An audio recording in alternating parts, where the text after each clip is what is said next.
Biliyorum, anlamını aradığın nedenler, nasılını merak ettiğin süreçler var.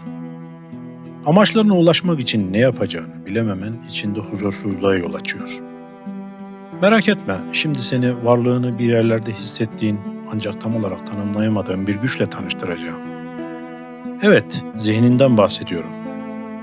Sen onu bugüne kadar sadece kafatasının içinde yer edinen bir fenomen olarak biliyordun. Yanılıyorsun. Kafanın içindeki nöronlar, sinapslar ve proteinlerden oluşan adına beyin dediğimiz hayati bir organındır. O sadece bir donanımdır. Tıpkı bir bilgisayarın işlemcisi veya ekran kartı gibi kapasitesi, hızı ve sınırları vardır. Duyularınla algılanan her uyarı, merak ya da karşılaştığın her sorun bu kayıtları deposunda tutacak bir alana ihtiyaç duyar. Bu ihtiyacı karşılayan beyninin maalesef senin amaç ve hayallerin için bir planı ya da anlamı yoktur. Bir kütüphane düşün, içinde milyonlarca kitap var. Ama o kütüphane kendi başına tek bir cümle bile kuramaz. Eğer amacın bir cümle kurmaksa 3 şeye daha ihtiyacın var. Kütüphanedeki doğru kaynakları bulmak için bir yönelime, sözlerin esnekliğinden doğan farklılıkları anlamlandırmak için zamana, yeni cümlenin anlamı için soyut bir mekana. Amacın için ürettiğin bu yeni anlamlı soyut cümleyi kaybolmasını önlemek için önce soyut bir zemine sabitlemen gerekecektir. İşte kendi doğanı aşarak oluşturduğun bu soyut alan senin zihnindir. Bu durumda sen içinde bulunduğun o biyolojik makineden daha büyüksün. Senin zihnin sadece kafatasının içine hapsolmuş bir yapı değil. O doğumunla başlayıp tüm bedenine, kültürel etkileşimin ile çevrene, duygu ve hislerinle kurduğun bağ ile ruhuna doğru yayılıp genişleyen, yolu üzerinde enerjisini hissettiren sana ait bir alandır. Okuman, üretmen, gezip yeni yerler keşfetmen onu daha fazla etkileşime sokarak kendini bulunduğu durumun ötesine taşıyacaktır. Evet, artık kendi zihninle tanışmış oldun. Ancak içinde yaşadığın dünya güllük gülistanlık bir bahçe değil. Bu acımasız dünya içinde zihnin etrafına yayılırken onun ilerleyişini zorlayacak dirençlerle karşılaşacaktır. Şimdi dur ve çevrene bak. Ama gözlerinle değil, az önce tanıştığın o zihninle bak. Her sabah gözünü açtığın andan itibaren bir saldırı altındasın. Bildirimler, son dakika haberleri, reklamlar ve sosyal medya. Bunlar senin enerjin üzerinde hüküm kurmak, kararlarını etkilemek için zihnine sızmaya çalışıyorlar. Bunun yanında bir de nasıl düşünmen gerektiğini söyleyen ideolojiler, inançlar ve felsefi sistemler var. Çoğu zaman bunların ürettiklerini sorgulamadan, üzerinde düşünmeden, kendi deneyiminden geçirmeden kabul ediyorsun. Yani başkasının düşüncesi senin zihinsel alanına hazır şekilde giriyor. Üzerinde çok da düşünmediğin fikirlerin hamallığını yapmak zorunda kalıyorsun. Kendi deneyimine dayanmayan bu düşünceler zıt bir fikirle karşılaştığında kolayca çürütülüyor. Argüman üretemiyorsun, savunamıyorsun. Çünkü savunacağın düşünceler üzerinde herhangi bir tasarrufun yok. Kökleri senin toprağına, zeminine ait olmayan fikirlere savunmak bu durumda anlamsız hale geliyor. Böyle durumlarda zihinsel alanında boşluklar oluşuyor ve bu boşlukları rastgele şeylerle dolduruyorsun. Buradan anlam bütünlüğü olmayan tatsız, tuzsuz bir çorba ortaya çıkıyor. Pekala neden buna izin veriyorsun? Çünkü her gün, her saniye sınırlı bir varlık olduğunu iliklerine kadar deneyimliyorsun. Zamanın, gücün ve en önemlisi o zihinsel motoru besleyen enerjin kısıtlı. Bu sınırlar seni korkutuyor.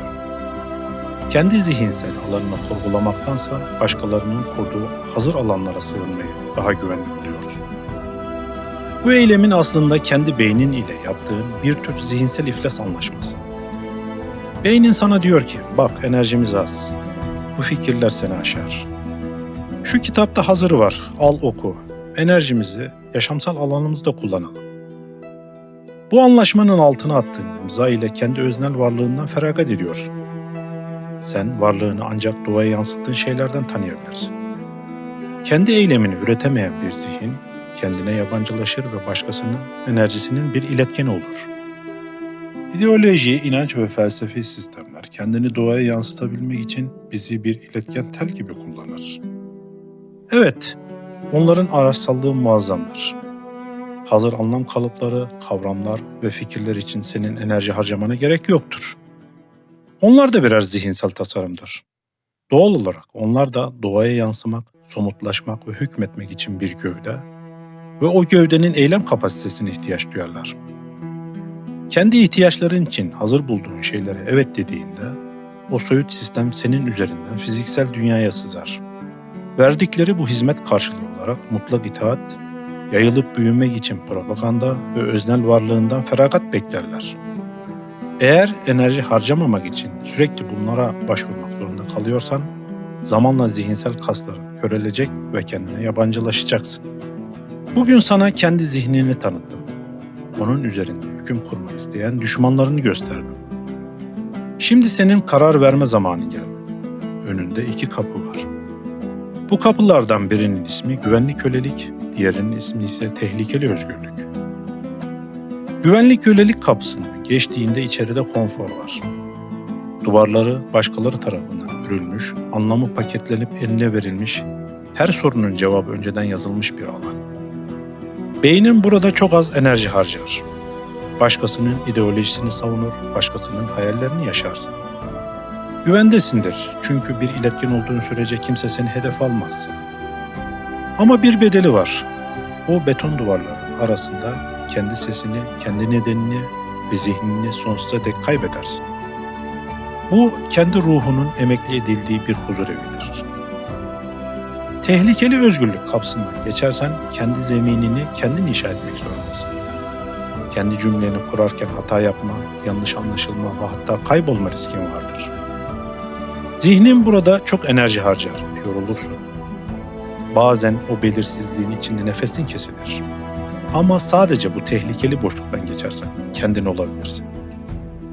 Çünkü sadece özgür bir zihin kütüphanedeki o tozlu verileri alıp kendi anlamı için çaba sarf edebilir.